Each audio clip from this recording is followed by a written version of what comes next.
औज़ुबिल्लाहि मिनश्शैतानिर्रजीम बिस्मिल्लाहिर्रहमानिर्रहीम अल्लाहुम्मा कुल्ली वलीकल हुज्जत इब्निल हसन सलावातुका अलैहि वला आबाइही फ़ी हाज़िहि स्साअ व फ़ी कुल्ली साअ वलिय्यन व हाफ़िज़न व क़ाइदन व नासिरन व दलीलन व आइनन व हत्ता तुस्किनहु अर्ज़का तौअन व तुमत्तिअ फ़ीहा तवीला। अस्सलाम वालेकुम सामीन, हमारे चैनल ज़िक्र उला में खुशामदीद। मैं आज आपके सामने इल्लामा लाजपाल हुसैन की तसनीफ़ शराब तहूर से इक़्तिबास पेश कर रही हूँ, जिसका बुनियादी मकसद आपकी खिदमत में ऐसा इल्म पेश करना है जिससे लोगों में ऐसा शऊर बेदार हो कि जिससे शयातीन की चालों, हरबों और गुमराहकुन ख़यालात से बचा जाए। अगर आप इस किताब का मुकम्मल मुताला करना चाहते हैं तो इस किताब की PDF को हमारी वेबसाइट www.idarakhatamulauliya.com से फ्री डाउनलोड कर सकते हैं। सलात हकीकी क्या है? मौला अली की मारिफत को कैसे पाया जाए? गैर मोमिन की पहचान क्या है? मारिफत वाले मोमिन की पहचान क्या है? सब्र और सलात कौन हैं? हकीकी क्या है? सवाल ये पैदा होता है कि अली अलैहिस्सलाम के करीब तो वो भी रहे जो मुनाफिक कहलाए, तो अब इमाम अली अलैहिस्सलाम से ही ये सवाल पूछ ले कि आपकी मार्फत को कैसे पाया जाए। तो सलमान और अबू ज़र के सवाल मार्फत पर कि जो उन्होंने पूछा, या अमीरुल मोमिनीन आपकी मार्फत नूरानिया क्या है, तो आपने फरमाया कि रसूलुल्लाह ने फरमाया नूरानियत के साथ मेरी मार्फत अल्लाह की मार्फत है और नूरानियत के साथ अल्लाह की मार्फत दीन खालिस है। लिहाजा जिसने मेरी विलायत को कायम किया उसने सलात को कायम किया, और ये भी इरशाद फरमाया जिसने मुझे नूरानियत के साथ ना पहचाना वो कमाले ईमान पर नहीं पहुंचा। ये इंतहाई गौर व फिक्र की मंजिल है। इमाम अली ने मारिफत को ईमान के साथ जोड़ा है, यानी मार्फत इमाम से ईमान है, बिला मार्फत इमाम कोई ईमान नहीं। फैसला अकल की रोशनी में आपने करना है। मौला अली अलैहिस्सलाम इस हदीस मुबारक में मार्फत वाले मोमिन के कुछ औसाफ बताएंगे। हमने उन औसाफ और इलामतों के ज़रिए गैर मोमिन को पहचानना है, क्योंकि जो मार्फत वाले मोमिन के औसाफ हैं वो गैर मोमिन गैर आरफ में पाए नहीं जाते। मौला अली अलैहिस्सलाम फरमाते हैं, जिसने मुझे नूरानियत के साथ पहचान लिया वो मोमिन है। जिसके कल्ब का अल्लाह ने ईमान के साथ इम्तिहान ले लिया वो मार्फत वाला मोमिन है। फिर इम्तिहान के बाद सीना इस्लाम के लिए खोल दिया वो मार्फत वाला मोमिन है, और फिर खुले सीने के साथ वो दीन का आरिफ बन गया।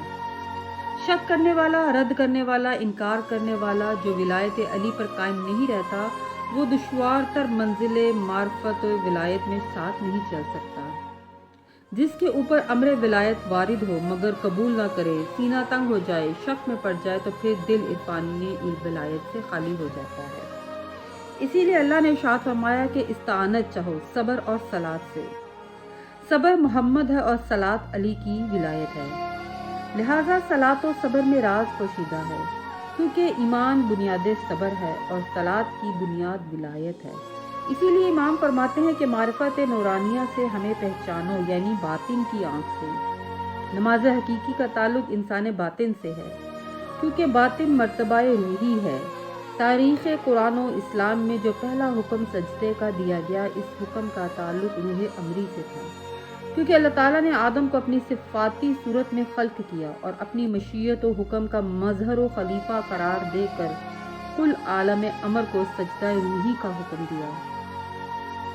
लिहाजा अली की विलायत नमाज हकीकी की असल है। इसीलिए सलात के हुक्म में लफ्ज़ अकीमू का हुक्म आया है, जिसका मायनी नमाज का कायम करना है। अगर आप लफ्ज़ अकीमू के मायनी कायम करना लेते हैं तो इसके हकीकी और मानवी कुछ एतबारात पाए जाते हैं, जिसकी बुनियादी हकीकत कहीं ना कहीं इंसानी आला रुकन और रूही अमरी से जा मिलती है। यानी इस्लाम ज़ाहरी में नमाज पढ़ने वाला जिसमें ज़ाहरी के अज़ा और जवारे के ज़रिए बचा लाता है, मगर बग़ैर विलायत अली नमाज कबूल नहीं होती, क्योंकि विलायत हकीकत सलात है और मकसूद भी, जबकि नमाज ज़ाहरी का असल मकसद सलात हकीकी को कायम करवाना है। अब सवाल ये पैदा होता है कि सलात हकीकी क्या है? सलात हकीकी दर हकीकत विलाय अली पर कायम हो जाना है, और इस सलात हकीकी में अब्द खुदा के तीनों अरकान जिस्म, नफ्स और रूह सजदा भी करते हैं और क़याम भी करते हैं। तो رکوع بھی کرتے ہیں، تسبیحات بھی کرتے ہیں، لیکن اس کے معنی و مفہوم روحی و نفسی اعتبار سے الگ الگ ہیں۔ اور جب انسان اس دائرۂ ابدیت میں داخل ہوتا ہے تو وہ صلاۃ ظاہری سے حقیقت ولایت سے متصل ہو جاتا ہے۔ یہ بات جاننا اہم ہے کہ صلاۃ ظاہری والا انسان گمراہ ہو سکتا ہے، جبکہ صلاۃ حقیقی و باطنی و روحی کی ادائیگی کرنے والا ولایت پر قائم ہوتا ہے، کہ جس میں وہ اپنے بدن، نفس اور روح کو اپنے مالک کی رضا کی خاطر بیچ دیتا ہے، کہ جس طرح امیر کائنات علی علیہ السلام نے نفس رسول بن کر شب ہجرت بستر رسول پر سو کر اپنے نفس کو بیچا، تو اب یہ نفس فقط مصطفیٰ کا نہیں رہا بلکہ نفس اللہ بن گیا۔ لیکن سوال یہ پیدا ہوتا ہے کہ کیا شب ہجرت سے قبل علی نفس اللہ نہیں تھا؟ کیا فتح خیبر سے پہلے علی حیدر کرار غیر فرار نہیں تھا؟ کیا بتوں کو توڑنے سے قبل بت شکن نہیں تھا؟ کیا غدیر میں اعلان ولایت سے پہلے علی ہمارا مولا نہیں تھا؟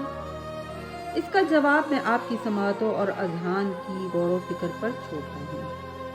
بس یہ سمجھانا مقصود ہے کہ علی ازلی و ابدی نفس اللہ ہے، تو پھر یہ بیچنے کا معاملہ کیا ہے؟